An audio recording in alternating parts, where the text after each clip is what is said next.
श्रीमद्भागवताख्योऽयं प्रत्यक्षः कृष्ण एव हि स्वीकृतोऽसि मया नाथ मुक्त्यर्थं भवसागरे। सबको राधे राधे। जो भी इस चैनल में जुड़े हैं उनका हार्दिक स्वागत है। कल तो भूमिका थी, आज से हम श्रीमद् भागवत में जो पूर्व में भागवत प्रारंभ से पहले 6 अध्यायों में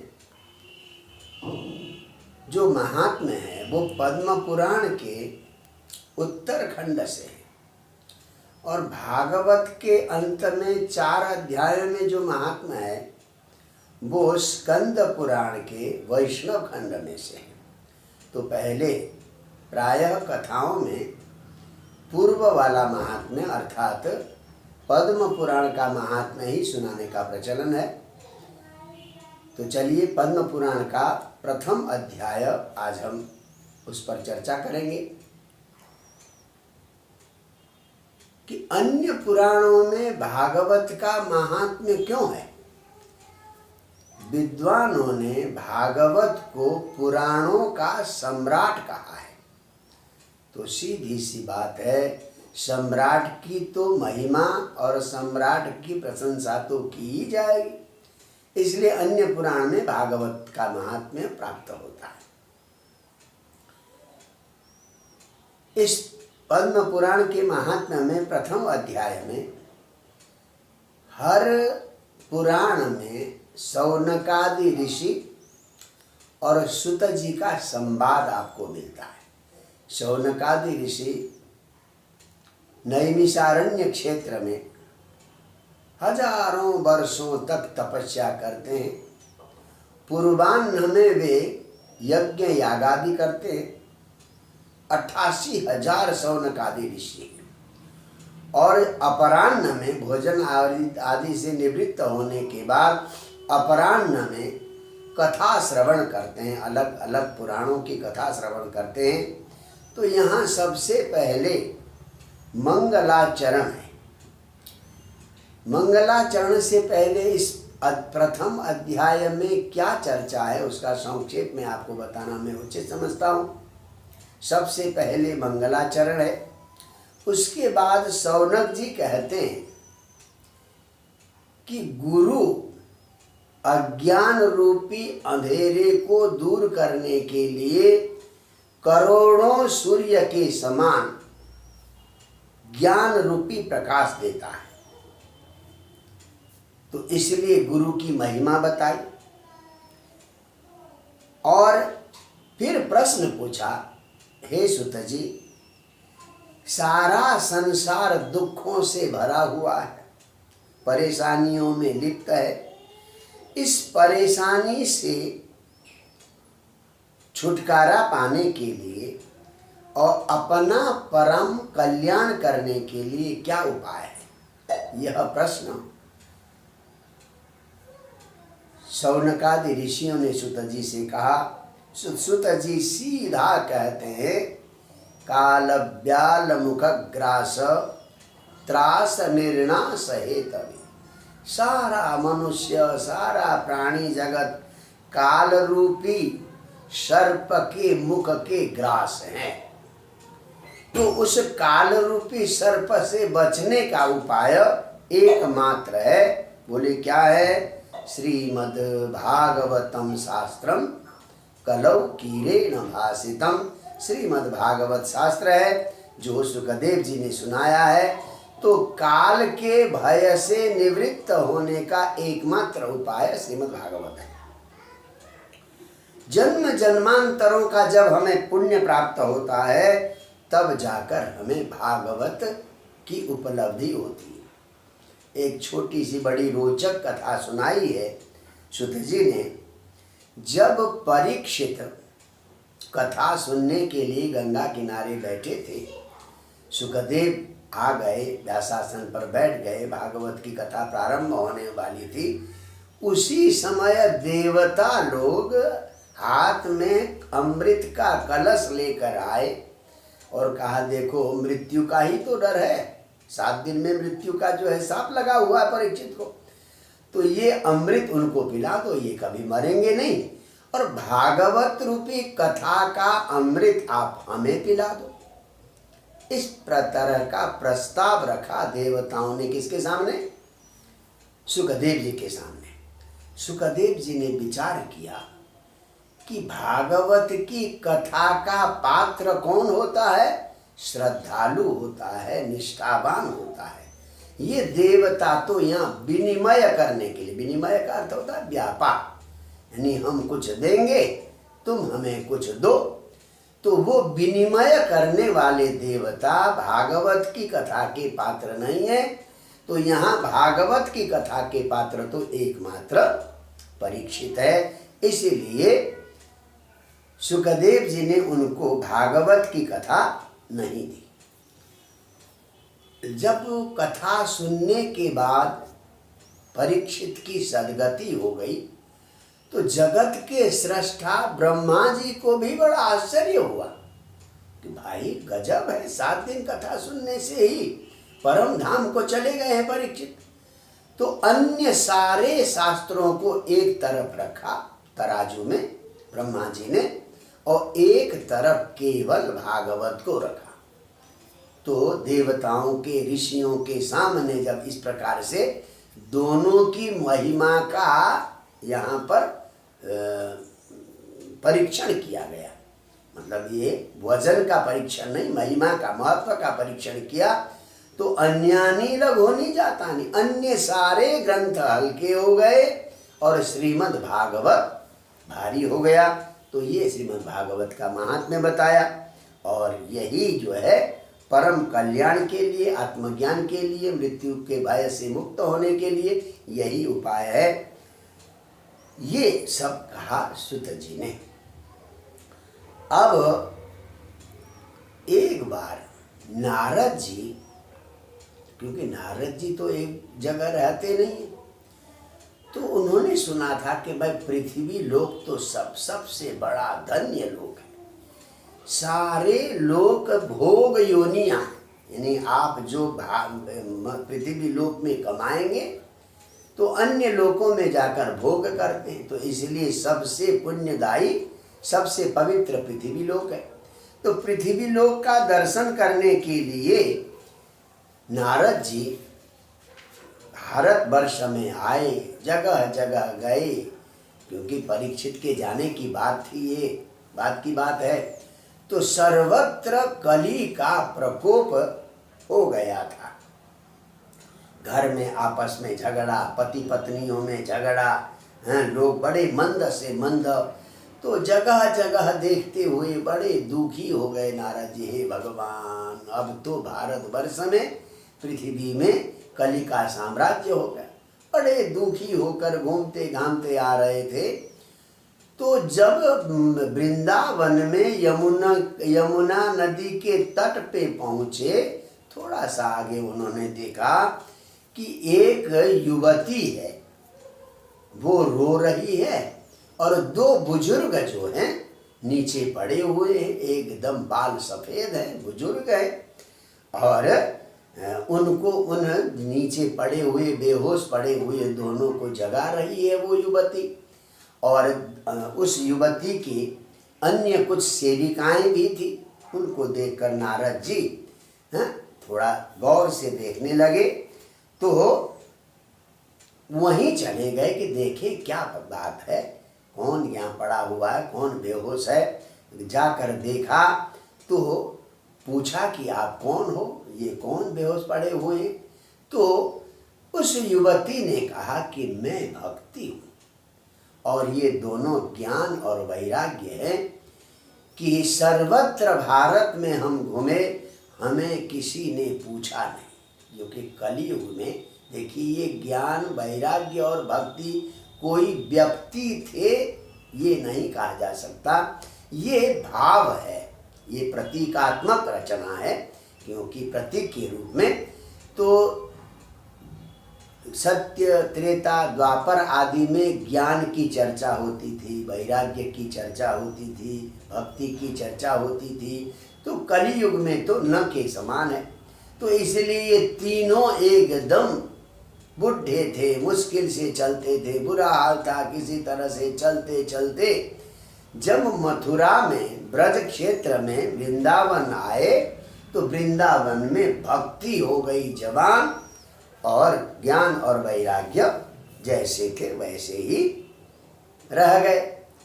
तो भक्ति ने नारद जी से कहा कि आप ऐसा कुछ उपाय करो कि ये मेरे दोनों पुत्र भी, यानी माँ तो जवान है और ज्ञान और वैराग्य दोनों पुत्र हैं वो अत्यंत वृद्ध है। तो न जाने क्यों परीक्षित ने इस कलयुग को भारतवर्ष में आने की परमिशन क्यों दी?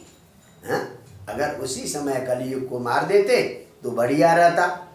तो इस प्रकार से भक्ति महारानी बड़ी दुखी हो रही थी। तब जाकर नारद जी कहते हैं, भाई ये तो कलयुग की विशेषता है और समय के अनुसार समय बदलता है, तो कलयुग को भी आना ही है, उसमें कोई बात नहीं है। परंतु वृंदावन क्षेत्र, ब्रज क्षेत्र बड़ा धन्य है, जहाँ आकर भक्ति तो जवान हो गई। यानी इस ब्रज क्षेत्र में भक्ति भाव का प्राचुर्य है, भगवत भक्ति, राधा भक्ति, कृष्ण भक्ति का प्राचुर्य है। तो इसलिए यहाँ पर भक्ति रानी आते ही जवान हो गई और ज्ञान वैराग्य को यहाँ पूछने वाला कोई भी नहीं है। तो कहा कि देखो, परीक्षित ने उस कली को इसलिए नहीं मारा कि कलियुग की एक ज्यादा विशेषता है। बोले क्या? यानी तपस्या, साधना, योग, निष्ठा, यज्ञ आदि से जो फल नहीं मिलता, कलयुग में केवल केशव का कीर्तन करने से मिलता है। तो सबसे आसान, सबसे सरल अपनी मुक्ति का, अपनी साधना का, अपने उद्धार का उपाय कलयुग में है। इसलिए कलयुग को समाप्त नहीं किया। तो इस प्रकार से नारद जी ने भक्ति को समझाया और नारद जी ने कहा, देखो पहले के युगों में ज्ञान, तपस्या, साधना आदि होती थी, अब इस कलियुग में ये सारा प्रभाव समाप्त हो गया। बहुत बढ़िया उन्होंने कहा कि तीर्थों में बड़े बड़े पापी दुराचारी भी रहने लगे, तो तीर्थ का सार समाप्त हो गया। और कामी, क्रोधी, इस प्रकार के दुराचारी लोग तपस्या में बैठने लगे, तो तपस्या का सार भी समाप्त हो गया। तो उसी प्रकार से शास्त्र का अभ्यास न करने से और मन को न जीतने से तपस्या का सार भी चला गया। तो इसलिए कलियुग में तो भगवत नाम चर्चा, भगवत कथा श्रवण और कीर्तन ही सबसे बढ़िया है। इस प्रकार से भक्ति रानी को नारद जी ने समझाया। प्रथम अध्याय का सामान्य कथानक यही है। आइए अब आज प्रथम श्लोक, इसके हम 10-12 श्लोकों पर चर्चा करेंगे। कथा में बहुत ही उपयोगी और मन को आकर्षित करने वाले। तो प्रथम श्लोक पर आज हम लोग थोड़ा सा विचार करते हैं। आइए, प्रथम श्लोक अगर आपके पास भागवत है तो महात्म्य का प्रथम अध्याय का प्रथम श्लोक आप निकालें। एक एक शब्द का अर्थ भी आपको समझ में आ जाएगा। आप हो सके तो मेरे साथ बोले, सच्चिदानंद रूपाय विश्वोत्पत्त्यादि हेतवे तापत्रय विनाशाय श्री कृष्णाय वयं नुमः। देखिए हमारी परंपरा है, कुछ भी कार्य प्रारंभ करते हैं, जैसे पूजन आदि प्रारंभ करते हैं हम तो गणेश की पूजा अवश्य करते हैं, कोई भी दूसरा कार्य प्रारंभ करते हैं तो मंगलाचरण अवश्य किया जाता है। तो यहाँ पर मंगलाचरण का यह श्लोक है। मंगलाचरण में बिना मंगलाचरण के वो कार्य पूर्ण नहीं होता, इसलिए जो कार्य हमने प्रारंभ किया है वो शांतिपूर्वक संपन्न हो, इसलिए मंगलाचरण किया जाता है। तो इस मंगलाचरण में भगवान श्री कृष्ण को प्रणाम किया है। श्री कृष्णाय वयम नुमः, केवल कथा सुनाने वाला नहीं, कथा सुनने वाला नहीं, सब लोग मिलकर श्री कृष्ण को प्रणाम करते हैं। अब श्री कृष्ण की विशेषता क्या है? तो पहला शब्द ध्यान से देखें आप, सच्चिदानंद रूपाय। इसमें 3 शब्द है, सत, चित और आनंद। ये भगवान का स्वरूप है, भगवान का विग्रह है, सद विग्रह, चिद विग्रह और आनंद विग्रह। अब आप कहेंगे सत क्या है?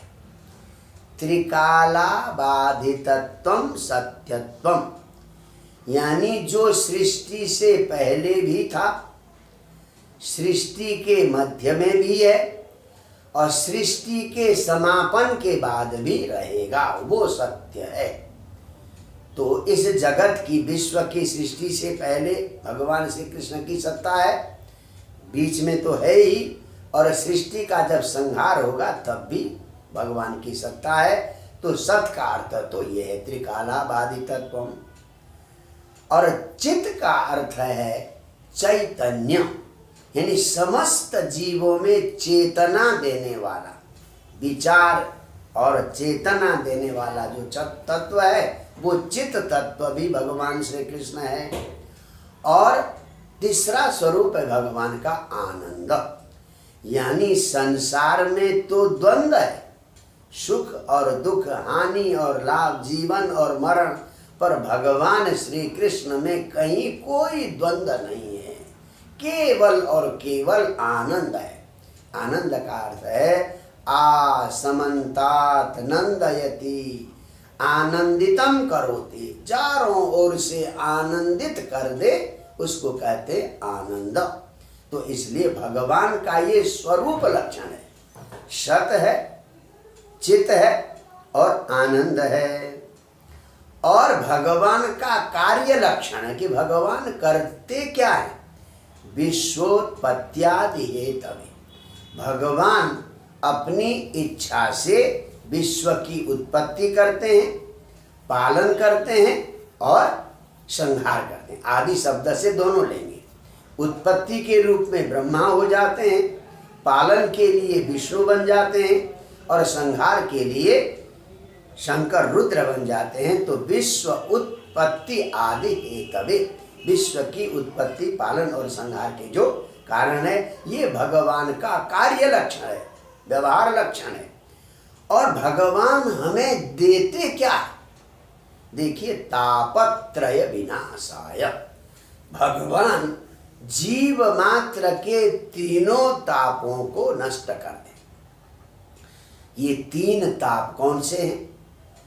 एक भौतिक पदार्थ, भौतिक का अर्थ होता है पृथ्वी से उत्पन्न जो पदार्थ है, भौतिक वस्तुओं से मिलने वाला कष्ट, उसको कहते हैं आदि भौतिक। और जो देवता आदि, ग्रह आदि की प्रतिकूलता से मिलने वाला कष्ट, ग्रह प्रतिकूल हो, भाग्य प्रतिकूल हो तो दुनिया भर की समस्याएं आ जाती हैं, हाँ, या पितृ नाराज हो तो वो क्या है? आदि भौतिक कष्ट है।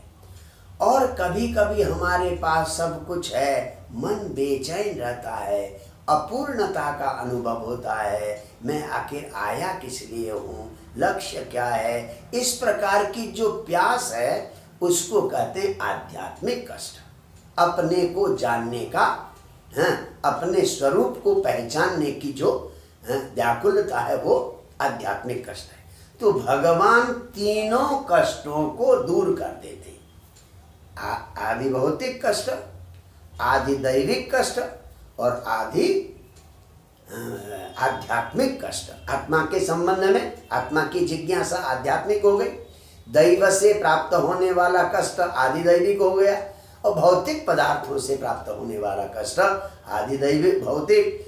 इन तीनों कष्टों को दूर करने वाले भगवान श्री कृष्ण हैं। ऐसे भगवान श्री कृष्ण को नुमः हम प्रणाम करते हैं, नमन करते हैं। आप सब भगवान श्री कृष्ण को नमन करें। आज इतना ही। जय जय श्री राधे।